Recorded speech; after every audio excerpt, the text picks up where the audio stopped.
Shalom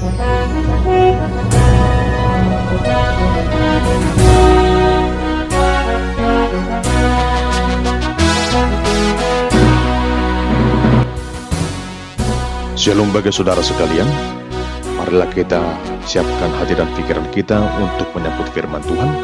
Kita berdoa. Damai sejahtera Allah yang melampaui segala akal, itulah yang memelihara hati dan pikiranmu di dalam Kristus Yesus Tuhan kita. Amin. Jemaat yang terkasih, firman Tuhan yang menjadi nas khotbah di Minggu Okuli tanggal 12 Maret tahun 2023 diambil dari kitab Mazmur pasal 95 ayat yang pertama hingga ayat yang ke-11. Beginilah firman Tuhan. Marilah kita bersorak-sorai untuk Tuhan, bersorak-sorak bagi gunung batu keselamatan kita. Biarlah kita menghadap wajahnya dengan nyanyian syukur, bersorak-sorak baginya dengan nyanyian mazmur. Sebab Tuhan adalah Allah yang besar, dan Raja yang besar mengatasi segala Allah. Bagian-bagian bumi yang paling dalam ada di tangannya, puncak gunung-gunung pun kepunyaannya. Kepunyaannya laut, dialah yang menjadikannya, dan darat, tangannya lah yang membentuknya. Masuklah, marilah kita sujud menyembah, berlutut di hadapan Tuhan yang menjadikan kita. Sebab dialah Allah kita, dan kitalah umat gembalaannya, dan kawanan domba tuntunan tangannya. Pada hari ini, sekiranya kamu mendengar suaranya, janganlah keraskan hatimu, seperti di Meriba, seperti pada hari di Masa, di padang gurun. Pada waktu nenek moyangmu mencobai aku, menguji aku, padahal mereka melihat perbuatanku. 40 tahun aku jemu kepada angkatan itu, maka kataku, mereka suatu bangsa yang sesat hati, dan mereka itu tidak mengenal jalanku. Sebab itu aku bersumpah dalam murkaku, mereka takkan masuk ke tempat perhentianku. Demikian firman Tuhan. Adapun yang menjadi tema dalam ibadah Minggu tanggal 12 Maret tahun 2023 adalah menyembah Allah dengan sepenuh hati. Saudara terkasih, saat ini kita masuk ke dalam Minggu Okuli, yang artinya mataku tetap terarah kepada Tuhan. Ini adalah seruan pemazmur yang menekankan suatu sikap hidup yang fokus kepada Tuhan, terarah kepada Tuhan. Demikian hal yang kita simak dari khotbah minggu ini, yang menghantarkan kita agar terarah kepada Tuhan lewat penyembahan yang kita berikan kepadanya dengan segenap hati. Sejajar dengan tema minggu ini, menyembah Allah dengan sepenuh hati. Saudara terkasih, memuji dan memuliakan Tuhan sesungguhnya adalah panggilan hidup kita. Adapun alasannya adalah karena Tuhan sudah menyatakan kemurahannya dalam hidup ini. Ia yang telah menciptakan kita. Ia yang memelihara kita. Ia yang memberikan segala yang kita butuhkan. Bahkan Ia yang telah menganugerahkan keselamatan bagi kita. Jadi tentunya, sebagai tanda rasa syukur kita atas segala kemurahan Tuhan, kita harus menyembah Tuhan Allah dengan sepenuh hati. Kadangkala bagi sebagian orang, urusan memuji Tuhan dianggap sebagai urusan seremonial belaka dan hanya dilakukan pada saat tertentu saja, misalnya pada hari Minggu di gereja. Namun benarkah demikian? Tentunya tidak. Memuji Tuhan bukanlah sebatas rutinitas belaka, tidak terbatas dalam hari-hari tertentu atau di ruang tempat tertentu saja. Di mana saja dan kapan saja kita dapat memuji Tuhan. Namun yang menjadi pertanyaan, bagaimanakah sikap kita dikala kita memuji Tuhan? Dalam Alkitab kita dapat belajar mengenai sikap dalam memuji Tuhan. Misalnya kisah Kain dan Habil. Mereka berdua bersama-sama memberikan persembahan kepada Tuhan sebagai wujud penyembahannya kepada Tuhan. Kain mempersembahkan sebahagian dari hasil pertaniannya, sedangkan Habil mempersembahkan bagian yang terbaik, keseluruhan dari hasil ternak yang terbaik itu. Namun yang Tuhan terima adalah persembahan Habil, karena ia memberikan dengan tulus dan ikhlas bagian yang terbaik dari hasil ternaknya, sedangkan Kain memberi sebahagian, artinya setengah hati, memberikan kepada Tuhan. Abraham sebagai bapa dari orang yang percaya juga memberikan sepenuh hatinya kepada Tuhan. Ketika Tuhan perintahkan dia pergi ke Kanaan, ia berangkat. Ketika Tuhan perintahkan kepadanya mempersembahkan Ishak, ia mentaatinya. Sekalipun pada akhirnya Tuhan menggantinya dengan seekor anak domba yang tersangkut tanduknya. Artinya, ia menyembah Tuhan dengan segenap hati. Daniel juga menunjukkan ketaatannya kepada Allah Israel, sekalipun dia di tengah bangsa yang tidak menyembah Allah Israel di Babel saat itu. Daniel berdoa 3 kali dalam sehari. Termasuk Raja Daud sebagai seorang raja juga menunjukkan sikap penyembahan yang sungguh-sungguh di hadapan Tuhan. Dan lewat berbagai mazmur, Daud menyampaikan kesungguhannya yang sungguh-sungguh dekat kepada Tuhan. Daud menunjukkan kerinduannya hidup di dekat Tuhan, bersandar hanya kepada Tuhan saja, melayani Tuhan seumur hidupnya. Tentunya masih banyak lagi tokoh-tokoh dalam Alkitab yang menunjukkan kesungguhannya dalam menyembah Tuhan. Jemaat Tuhan, menyembah Tuhan adalah suatu panggilan sekaligus kewajiban orang percaya yang dilakukan dengan sepenuh hati dalam setiap waktu. Tentunya kalau dikatakan setiap waktu, bukan berarti kita harus berdoa terus-menerus 24 jam satu hari, lipat tangan dan menutup mata non-stop 24 jam, atau bernyanyi di sepanjang waktu, sehingga sama sekali tidak mengerjakan pekerjaan yang lain. Bukan seperti itu maksudnya. Lalu yang dimaksud dengan memuji Tuhan, bagaimana? Memuji Tuhan dengan segenap hati adalah memuji Tuhan di sepanjang waktu hidup kita, lewat sikap hidup kita, lewat ibadah, lewat karakter kita, lewat segala yang boleh ada kita miliki, kita berikan kepada Tuhan. Itulah yang dimaksud dengan menyembah Allah dengan segenap hati. Berbuat apa yang berkenan di hadapan Tuhan. Saudara terkasih, lewat mazmur ini ada 2 hal yang dapat kita telaah, yang menghantarkan kita untuk memahami mengapa kita harus memuji Tuhan. Yang pertama, Tuhan adalah Allah yang Maha Kuasa. Di sini pemazmur menunjukkan kebesaran Allah yang dinyatakan lewat kuasanya yang agung itu, yang menjadikan segalanya.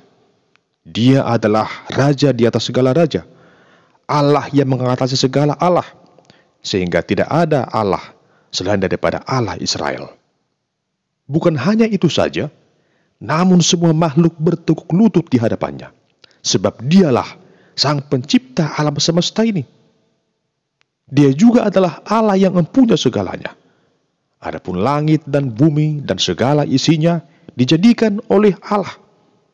Baik darat maupun lautan, gunung ataupun lembah, semuanya yang ada di alam semesta ini adalah milik kepunyaan Allah. Inilah keagungan Tuhan yang sungguh luar biasa itu.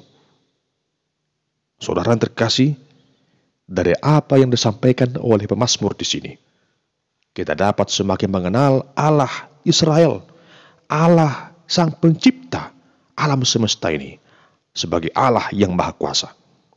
Kita akan semakin percaya hanya kepada Allah yang Esa itu.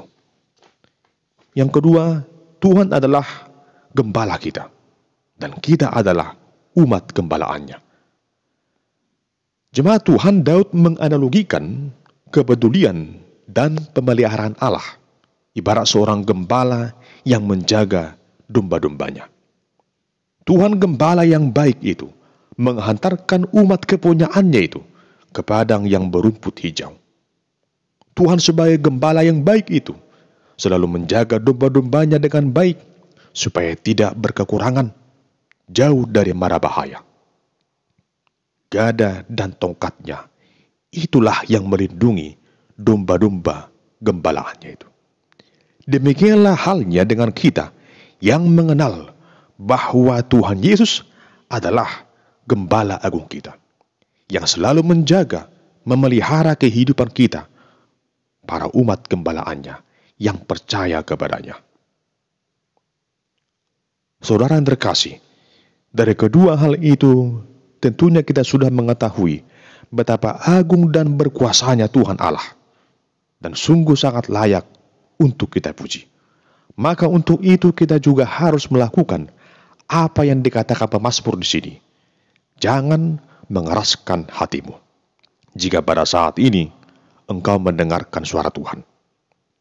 Seperti pengalaman bangsa Israel yang mengeraskan hatinya di Masa dan di Meriba, sebagaimana tertulis dalam Keluaran pasal 17. Saat itu bangsa Israel mencobai Tuhan Allah dengan bertengkar dengan Musa, dengan mengatakan, adakah Tuhan di tengah-tengah kita atau tidak? Padahal di sepanjang perjalanannya, mereka selalu dalam penyertaan Tuhan, namun mereka tidak mensyukurinya. Akibatnya mereka yang telah mencobai Tuhan tidak ikut serta tiba di tanah Kanaan. Itulah sebabnya Tuhan berkata, sebab itu aku bersumpah dalam murkaku, mereka takkan masuk ke tempat perhentianku. Jemaat yang terkasih, pasti kita pernah melihat seseorang yang begitu sering mengeraskan hatinya, tidak mendengarkan atau menerima nasihat orang lain. Tentunya kita akan merasa jengkel dengan perilaku yang demikian. Mengapa seseorang mengeraskan hatinya? Mungkin saja karena ia enggan menerima masukan atau pandangan yang menurutnya berbeda dengan yang ia pahami. Pernahkah saudara merasa jengkel ketika pandangan atau nasihat yang saudara berikan tidak didengarkan oleh orang lain? Atau sebaliknya, pernahkah Anda langsung menolak pandangan atau nasihat orang lain karena Anda menganggap pandangan atau nasihat itu tidak cocok untuk Anda? Salah satu sebabnya adalah karena keangkuhan, tidak mau dituntun, atau merasa paling benar. Pada zaman sekarang ini, apa kira-kira yang dapat membuat seseorang itu begitu mudah mengeraskan hatinya? Jika pada zaman Musa, orang Israel mengeraskan hatinya karena kurang mengakui penyertaan Tuhan dalam hidupnya. Saat ini juga mungkin ada orang yang mengeraskan hatinya karena merasa khawatir dalam hidup ini. Dia takut menjalani hidup ini, tidak sabar menantikan jawaban doa yang ia sampaikan kepada Tuhan. Banyak hal membuat orang mengeraskan hatinya, mengeraskan hati untuk memuji Tuhan, sehingga dari tahun ke tahun ia tidak mau menginjakkan kakinya ke gereja, tidak mau mengikuti persekutuan di tengah-tengah gereja, tidak sungguh-sungguh memuliakan Tuhan dalam hidupnya. Mungkin sebagian orang ada yang berkata seperti ini, kenapa ya saya datang ke gereja untuk beribadah dengan tujuan supaya mendapat ketenangan batin, tapi kok malah teguran yang saya dengarkan lewat khotbah? Mungkin jemaat tersebut merasa terjebak dalam keinginan yang hanya ingin mendengarkan khotbah yang menyenangkan telinga saja, tanpa mau ditegur lewat khotbah itu. Sehingga ketika ia mendengarkan khotbah yang menegurnya, yang menasihatinya, ia sulit menerimanya. Ia jengkel dengan itu, ia mengeraskan hatinya. Akibatnya ia menjadi malas ke gereja. Saudara yang terkasih, sebagaimana firman Tuhan berkata, jangan mengeraskan hatimu ketika engkau mendengarkan suara Tuhan. Ingatlah jemaat yang terkasih, bahwa sesungguhnya ada suatu kebahagiaan yang sejati dalam hidup ini ketika kita mendengarkan firman Tuhan, ketika kita hadir di hadapan Tuhan lewat penyembahan ini. Ingatlah firman Tuhan yang berkata, yang berbahagia adalah orang yang mendengarkan firman Tuhan dan yang melakukannya. Saudara yang terkasih, saat ini kita dituntun untuk semakin mengenal Tuhan atas rahmat dan kuasa-Nya di tengah dunia ini. Sungguh tak terselami segala perbuatan Allah dalam hidup ini. Ia selalu menjaga, memelihara, dan mencukupkan segala yang kita butuhkan. Sungguh benar bahwa Dia adalah Tuhan, Sang Gembala Agung kita, yang sungguh-sungguh menuntun kita ke jalan yang tenang, yang membaringkan kita di padang yang berumput hijau, yang memberikan kita air yang sejuk. Bahkan lebih daripada itu, Dia adalah Juru Selamat kita, Tuhan Yesus Kristus, yang telah menyelamatkan kita dari dosa dan baut. Tentunya, sudah selayaknya lah kita sebagai umat kepunyaan Allah mengucap syukur kepada-Nya lewat penyembahan kita di bait-Nya yang kudus itu, di gereja, memuji nama Tuhan dengan segenap hati.